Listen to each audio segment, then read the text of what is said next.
அனைவருக்குமே வணக்கம். சற்று முன் கிடைத்திருக்கக்கூடிய ஒரு மிக மிக முக்கியமான செய்தி ஒன்று வெளியாகி உள்ளது.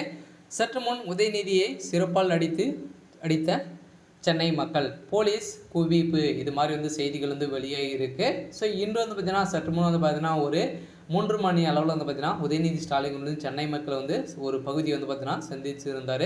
இந்த பகுதியில் இருந்தக்கூடிய மக்கள் அனைவரையுமே பார்த்தீங்கன்னா கொந்தளித்து அவர் மீது பார்த்தீங்கன்னா செருப்பை காட்டி வீசிய சம்பவம் தான் அங்கும் பெரும் பரபரப்பையும் பெரும் அதிர்ச்சி அளிக்கக்கூடிய சம்பவமாக தான் பார்த்தீங்கன்னா சென்னையில் மிகப்பெரிய கலவரங்களாக வெடித்திருக்கு.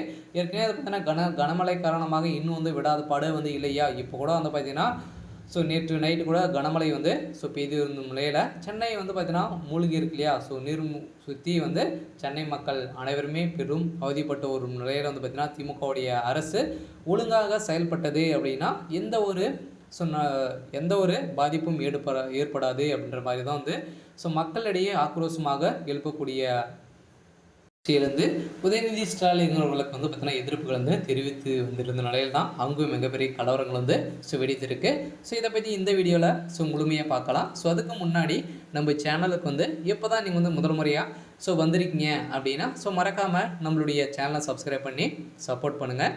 வாங்க வீடியோக்குள்ளே போகலாம். பார்த்தீங்கன்னா இப்போ பார்த்தீங்கன்னா மழை கொஞ்சம் குறைந்திருக்கு இல்லையா. இதை தொடர்ந்து திமுகவை சார்ந்த அமைச்சர்களும் துணை முதல்வரும் பார்த்தீங்கன்னா அங்கங்கே பார்த்தீங்கன்னா பாதிக்கப்பட்ட இடங்களுக்கு பார்வையிட்டு அங்கு பேசி ஒரு உதயநிதி ஸ்டாலின் அவர்கள் தான் பார்த்தீங்கன்னா இன்று பார்த்தீங்கன்னா உதயநிதி ஸ்டாலின் அவர்கள் பார்த்தீங்கன்னா ஒரு பகுதியில் பேசிய நிலையில் அங்கு இருந்த மக்கள் அவர் மீது பார்த்தீங்கன்னா கல்களும் செருப்புகளும் அடித்த சம்பவம் தான் பார்த்தீங்கன்னா மக்கள் அங்கிருந்து அவருடைய பேச்சை புறக்கணித்து போராட்டத்தில் ஈடுபட்டு இருந்த நிலையில் தான் அங்கு போலீஸ் குவிக்கப்பட்டு மக்களையே அடித்து விரட்டக்கூடிய அளவிற்கு தான் இப்போ பார்த்தீங்கன்னா திமுகவுடைய அரசு செயல்பட்டு வரும் நிலையில் தான் இதன் அடிப்படையில் சட்டத்துக்கு விரோதமான நடைபெற்று வரும் திமுகவுடைய அரசுக்கு நிறைய எதிர்ப்புகள் வந்திருக்கும் நிலையில் சென்னையில் பார்த்தீங்கன்னா ஒரு கலவரங்கள் ஏற்பட்டிருக்கு.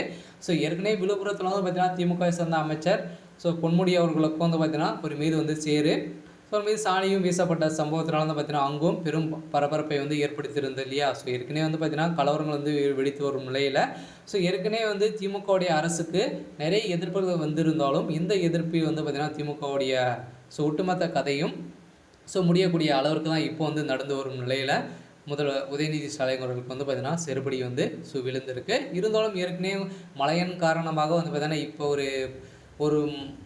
ஒரு மாதத்துக்கு முன்னாடி பார்த்தீங்கன்னா பெய்திருந்தது. இந்த மழையில் கூட பார்த்தீங்கன்னா சென்னை நிறைய இடங்களில் பாதிப்புகள் ஏற்பட்டு இருந்தது. அது குறித்து கூட பார்த்தீங்கன்னா திமுகவுடைய அரசு எந்த ஒரு நடவடிக்கையும் எடுக்காத நிலையில் தான் இப்போ அவங்க பார்த்தீங்கன்னா திமுகவுடைய அரசு நிவாரணத் தொகை நிர்ணயித்து இந்த வேலையை மட்டுமே தான் பார்த்தீங்கன்னா செய்தி ஒரு நிலையில் பார்த்தீங்கன்னா இந்த நிவாரணத் தொகையில் கொஞ்சம் கொடுத்துட்டு மொத்தமாக அமுக்கக்கூடிய செலவுக்கு தான் திமுகவுடைய அரசு செயல்பட்டு வருது. இந்த அரசுக்கு தான் சென்னை மக்கள் அனைவருமே எதிர்ப்புகள் வந்திருக்கு. இருந்தாலும் திமுகவுடைய அரசு நிலைக்குமா அப்படின்றத வெயிட் பண்ணி பார்க்கலாம். இது மாதிரி செய்திகளை தெரிஞ்சுக்கணும் அப்படின்னா மறக்காமல் நம்மளுடைய சேனலை சப்ஸ்கிரைப் பண்ணிக்கோங்க. தேங்க்யூ.